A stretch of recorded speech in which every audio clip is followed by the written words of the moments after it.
Complete Works of Swami Vivekananda, Volume 1. Response to Welcome at the World's Parliament of Religions, Chicago, 11th September 1893. Sisters and brothers of America, it fills my heart with joy unspeakable to rise in response to the warm and cordial welcome which you have given us. I thank you in the name of the most ancient order of monks in the world. I thank you in the name of the mother of religions, and I thank you in the name of millions and millions of Hindu people of all classes and sects. My thanks also to some of the speakers on this platform who, referring to the delegates from the Orient, have told you that these men from far-off nations may well claim the honor of bearing to different lands the idea of toleration. I am proud to belong to a religion which has taught the world both tolerance and universal acceptance. We believe not only in universal toleration, but we accept all religions as true.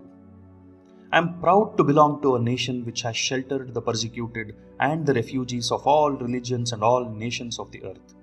I am proud to tell you that we have gathered in our bosom the purest remnant of the Israelites who came to southern India and took refuge with us in the very year in which their holy temple was shattered to pieces by Roman tyranny. I am proud to belong to the religion which has sheltered and is still fostering the remnant of the grand Zoroastrian nation.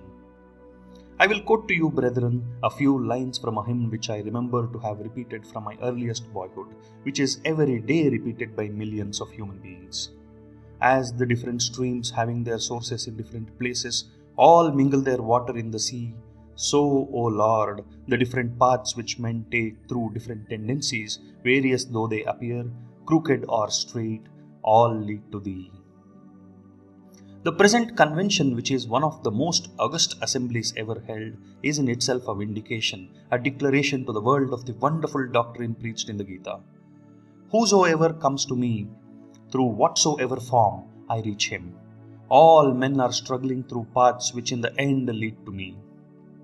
Sectarianism, bigotry, and its horrible descendant, fanaticism, have long possessed this beautiful earth. They have filled the earth with violence, drenched it often and often with human blood, destroyed civilization, and sent whole nations to despair. Had it not been for these horrible demons, human society would be far more advanced than it is now.